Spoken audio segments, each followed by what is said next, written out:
Bonjour à tous ceux qui nous rejoignent pour cette deuxième partie d'Appel sur l'actualité. Bienvenue dans notre émission. Dans votre émission, nous allons débattre de la réforme constitutionnelle au Congo, un sujet qui vous passionne manifestement puisque vous êtes plus de 430 à avoir laissé ce week-end un commentaire sur notre page Facebook. Vous pouvez quand même toujours appeler au standard 33 9 693 2 fois 70 09 693 693 70 si vous appelez de France, et puis bien évidemment l'adresse mail appel.actu@rfi.fr ainsi que Facebook et Twitter. Je vous rappelle donc que le PCT, le Parti congolais des travailleurs, s'est prononcé en faveur d'une révision constitutionnelle en fin d'année dernière afin de permettre au président, s'il le souhaite, de briguer un troisième mandat en 2016. Le chef de l'État s'est félicité de ce que son parti ouvrait un débat qu'il qualifie de sain. Il ne s'est d'ailleurs pas prononcé lui-même clairement sur le fond, sur s'il était ou non favorable à cette réforme. Nous allons donc en débattre en compagnie principalement d'auditeurs congolais qui téléphonent depuis ce week-end et notamment depuis ce matin. Et nous accueillons tout d'abord Charles qui est à Pointe-Noire. Bonjour Charles. Bonjour Olivier Roger. Est-ce que vous nous entendez bien ? Oui, je vous entends. Alors Charles, quelle est votre opinion ? Estimez-vous qu'il y a des raisons ou non de changer cette constitution ? Non, la seule raison, c'est que le PCT veut demeurer au pouvoir éternellement et bénéficier des largesses du pouvoir. Sinon, aujourd'hui, il n'y a pas de raison de changer de constitution. Il n'y a pas de raison de changer de constitution. Pas de raison. Parce qu'aujourd'hui, à partir de cette constitution, tous les jeunes sont verts. La preuve, c'est qu'il y a des réformes qui sont en train de se faire. Et ça marche. Alors justement... D'ici 2025, nous allons à l'émergence. Charles, notre liaison n'est pas extraordinaire pour l'instant. Je vais quand même vous poser une petite question. Vous parliez des réformes, justement. Ne faut-il pas laisser au président Sassou Nguesso le temps de terminer ces réformes ? C'est l'un des arguments, d'ailleurs, employés par ses partisans. Mais, attends, le président Sassou appartient à un parti. Et le parti, c'est un système. Donc, ils peuvent mettre un autre candidat pour continuer les réformes. Pourquoi seulement l'individu ? C'est ce que ça fera. Ça nous ramène à la problématique des États-Unis, le sommet Afrique-États-Unis. Il faut des institutions fortes et non des hommes forts. Donc, le PCT peut continuer à demeurer au pouvoir, mais en changeant de candidat. Le président Faso a fait travailler, il a pris de l'âge, et la Constitution déjà lui empêche. Donc c'est mieux qu'il se retire avec tous les honneurs. Vous savez, le jour du pouvoir peut aussi faire qu'il fasse plus de bêtises, et voilà, on va oublier tout le bien qu'il a eu à faire dans ce pays. Alors pour l'instant, on n'en est qu'à l'ouverture du débat. Pensez-vous, comme le président Sassou Nguesso, qu'il soit sain de débattre de ces questions ? On peut finalement considérer que le président va peut-être écouter les avis, les opinions de ses concitoyens. Qu'est-ce que vous en pensez ? Dans tous ses discours, c'est ce qu'il dit. Mais dans le fond, nous savons qu'il y tient. Mais la société civile pense qu'il faut une alternance. Il faut une alternance pour que nous regardions les choses autrement. Parce que de plus en plus, avec l'usure du pouvoir, il y a même de l'impunité. Il y a beaucoup d'argent qui sort, et il y a plein de corruption. Le président Sassou n'a plus la maîtrise. Merci. C'est mieux qu'il laisse la main. Merci beaucoup Charles de nous avoir appelé de Pointe-Noire. Nous avons maintenant en ligne Marcel qui est à Marseille. Bonjour Marcel. Bonjour Monsieur Olivier Roger, docteur Marcel Guitoukoulou du Congo-Brazzaville. Enchanté, meilleurs vœux docteur. Quelle est votre opinion sur cette question de la réforme constitutionnelle ? Écoutez, en tant que citoyen de ce pays et en cette qualité acteur dans la vie civile et la vie politique du pays, je me prononce de manière tout à fait claire et de manière incontestée contre toute modification de la Constitution actuelle. Les raisons en sont simples. Ce n'est pas au moment où on va vers le jeu politique en 2016, donc l'élection présidentielle, qu'on va se dire le moment est venu, en plein parcours, de changer de texte et de règlement pour la compétition. Selon vous, on ne change pas les règles du match, les règles du jeu en cours de match ? Absolument. Et pourquoi ? En 2002, lorsque il a reçu ses conseillers en col blanc qui sont venus pour rédiger un texte constitutionnel taillé à sa juste mesure, le président Sassou Nguesso était bien satisfait du texte, mettant à l'écart tous ses opposants potentiels, le laissant libre cours dans la direction des affaires de l'État. Aujourd'hui, il se trouve que ce texte constitutionnel contient un certain nombre de verrous qui ne l'arrangent pas. Il a l'envie de continuer à exercer le pouvoir, selon moi par pure cupidité, parce que nul n'est indispensable dans un État. Aujourd'hui, il peut arriver malheureusement un accident qu'il disparaisse. Le pays, lui, va continuer. On n'aura pas besoin d'appeler la dépouille de M. Nguesso pour venir gouverner. Je suis désolé. Il y a plein de Congolais qui ont plein de talents et qui sont capables d'assumer. L'article 57 et l'article 58, dans leurs alinéas 7 et 5 sont clairs. Nul ne peut briguer 2 mandats, plus de 2 mandats, et nul ne peut être candidat au-delà de 70 ans.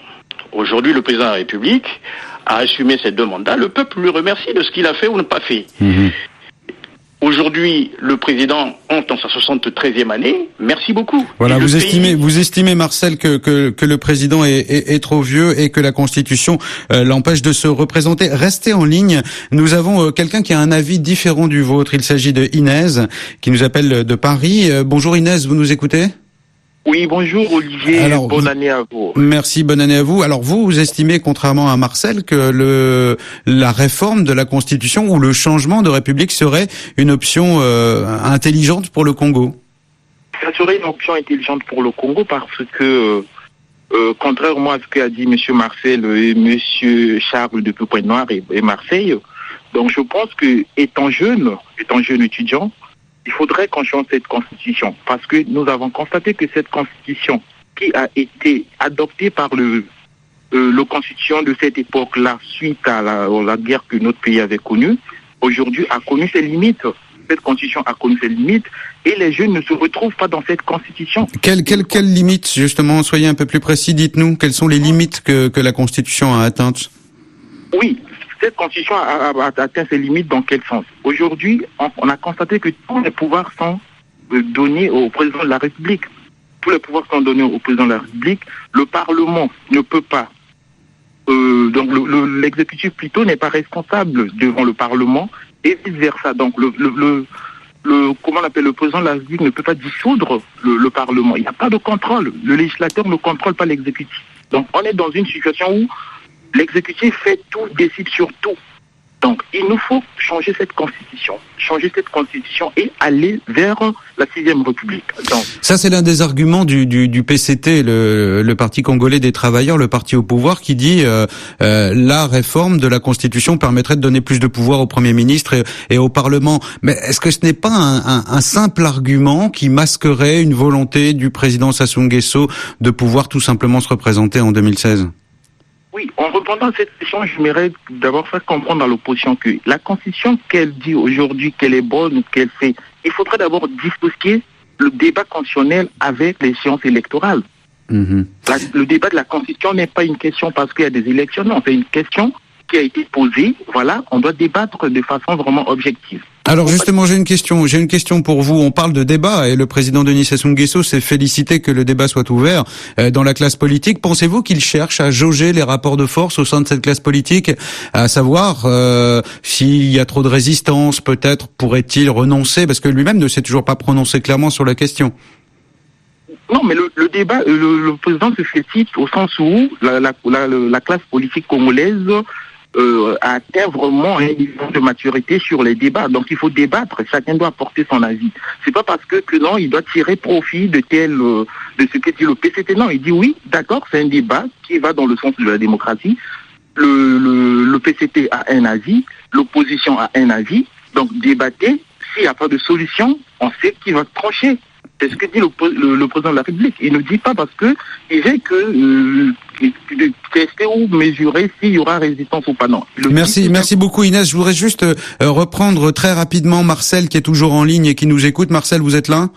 Je suis là. Oui, je voulais vous poser un peu la même question. Pensez-vous que le président Sassou Nguesso, qui ne s'est pas prononcé lui-même sur le fond de cette réforme, pensez-vous qu'il cherche à jauger le rapport de force, à savoir s'il y a des résistances ou non au sein de la société ? Vous savez, le président Sassou, ça fait 30 ou 40 ans qu'il est au pouvoir et 40 ans qu'il s'est manipulé. En fait, entre ce que dit le PCT, le Parti congolais du travail, et l'expression du président de la République lors de son message de fin d'année, il n'y a pas l'once d'une différence.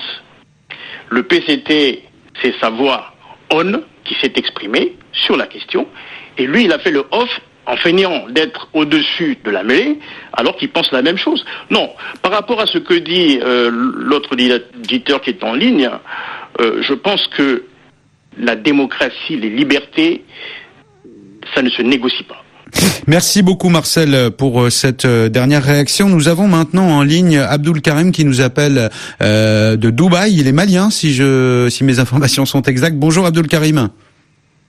Oui, bonjour Monsieur Olivier. M'entendez-vous bien? Bonjour Monsieur Olivier. Oui, je vous entends. Est-ce que vous nous entendez? Je vous entends très bien. Très bien. Quelle est votre opinion sur cette réforme possible de la Constitution au Congo? Ma position, c'est une position très positive. Parce qu'aujourd'hui, l'Afrique est à la croisée des chemins. Je vois que c'est un sujet qui se dit aujourd'hui au Congo, concerne aussi l'Afrique entière. Et je pense qu'on ne fait pas la politique pour plaire au monde extérieur, c'est un système de développement interne. Monsieur le Président Sassou a fait beaucoup de choses pour son pays. Et aujourd'hui, je pense qu'il faut reformer cette constitution à fond. Il faut faire tomber les 3 murs juridiques, qui est l'article 57, l'article 58, l'article 185 de la constitution du pays. Et je pense qu'il faut un débat sain, comme il a dit, un débat constitutionnel et démocratique. Pour moi, le cas du Burkina ne pourra jamais y arriver au Congo. Il ne faut pas une révolution où les gens ne s'en sentiront pas entre la population, l'opposition et le pouvoir en place. Et pourquoi le cas burkinabé ne pourrait-il pas se reproduire au Congo? Pourquoi la société civile ne pourrait pas manifester son désaccord avec une réforme? Expliquez-nous. Je pense que si le débat démocratique et constitutionnel est très bien fait, la population congolaise ou bien la société civile est très nue pour pouvoir aller au-delà de cela. Il est très important de savoir que la paix, la stabilité et la sécurité et le développement sont conjoints. Merci beaucoup. Le cas du Congo aujourd'hui, ressemble exactement au cas de la République algérienne et populaire. Merci beaucoup Abdul Karim, je suis désolé de devoir interrompre, il y a énormément de monde au studio. Juste vient de nous appeler depuis Paris. Bonjour Juste. Oui, bonjour, monsieur Olivier. C'est votre prénom, c'est Juste. Oui, je m'appelle Juste Prudence Soko, donc je voudrais intervenir à cette préoccupation matinale qui est très très intéressante pour l'avenir de mon pays. Alors, je dissocie. Moi, je suis pour ceux qui pensent que cette constitution devrait être changée. Parce que cette constitution, pour moi, a fait ses preuves. Et je pense que lorsqu'elle avait été rédigée en 2002, nous étions encore très jeunes et naïfs. Je ne peux pas comprendre. Je vais prendre en prenant un exemple. Je ne peux pas comprendre au niveau de l'article 58 portant sur l'âge du candidat. Il n'est pas normal que cet article soit considéré de nos jours comme étant valable. Pourquoi? Je pense que à 40 ans, il faut attendre 40 ans révolus pour être candidat et accéder à la magistrature suprême. C'est injuste. Je trouve cet article complètement mal rédigé et mal conçu. Et 70 ans, nous avons vu le cas de François Mitterrand, le cas de Jacques Chirac en France. Nous avons vu d'autres cas. Vous voyez le cas en Corée du Nord. D'aucuns me diront que c'est pas peut-être une raison. C'est pas peut-être logique de s'appuyer sur cette raison-là pour des questions liées à la dictature. Mais moi, je pense que il n'est pas normal qu'il faut attendre 40 ans pour accéder au pouvoir au Congo. Ailleurs, nous voyons des présidents arriver au pouvoir à un âge beaucoup plus bas que ça. Donc, je trouve que cet article-là pose un grand problème au jour d'aujourd'hui.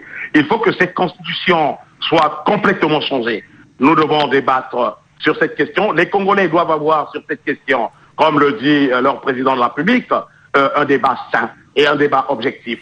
Donc voilà pourquoi nous pensons qu'aujourd'hui, nous devons trancher sur ces questions-là. Merci beaucoup Juste de nous avoir appelé de Paris. Nous allons maintenant aller à Brazzaville. Excusez-moi de vous interrompre, il y a beaucoup de monde au studio et notamment les Brazzavillois qui appellent en masse. Alors nous avons Auguste en ligne. Bonjour Auguste. Bonjour Olivier. Vous êtes, contrairement à Juste, vous êtes contre ce changement de constitution? Oui, je suis contre le changement de constitution pour la bonne et simple raison que les institutions marchent correctement jusqu'à preuve du contraire. Et on doit changer une constitution quand il y a quand il y a crise. Il n'y a aucune crise au Congo. Et vous pensez même qu'un changement constitutionnel pourrait ouvrir une crise? Absolument, ça pourrait ouvrir une crise, c'est en cela que je voulais justement venir là. Ça pourra ouvrir une crise. Ça ne sert pas que vous verrez par exemple que tous ceux qui sont en train de parler du changement de constitution, M. Olivier, ils n'ont pas d'argument. Ils ne parlent pas de révision. Mais quand ils disent que l'article 58, 57, mais tout ça, ça peut se réviser, c'est-à-dire un amendement. On peut apporter des amendements. Mais pourquoi parlent-ils nécessairement de changement de constitution? Parce qu'ils veulent maintenir absolument. C'est un alibi, ils veulent maintenir M. Sassou au pouvoir. Mais ça, nous n'accepterons pas cela. Quand vous dites nous n'accepterons pas cela, pensez-vous que la société civile congolaise, pensez-vous que les mouvements politiques vont se manifester maintenant que le débat est ouvert? Pensez-vous que nous allons assister à des prises de position publiques, à des manifestations? Va-t-il y avoir un courant pour ou contre cette modification? À quoi va ressembler ce débat souhaité par le président? Absolument. Ça va souffrir. Et probablement même les mouvements de masse vont vraiment se faire sentir à Brazzaville. Parce que, entre-temps, ce que dit le PCT, c'est exactement ce que dit M. Sassou, c'est sûr. Et donc, par conséquent, tout ce qu'on dit ne s'est pas prononcé. Non, c'est faux. Il s'est prononcé à travers son parti. Parce que le PCT ne peut pas se prononcer si lui, il ne le dit pas.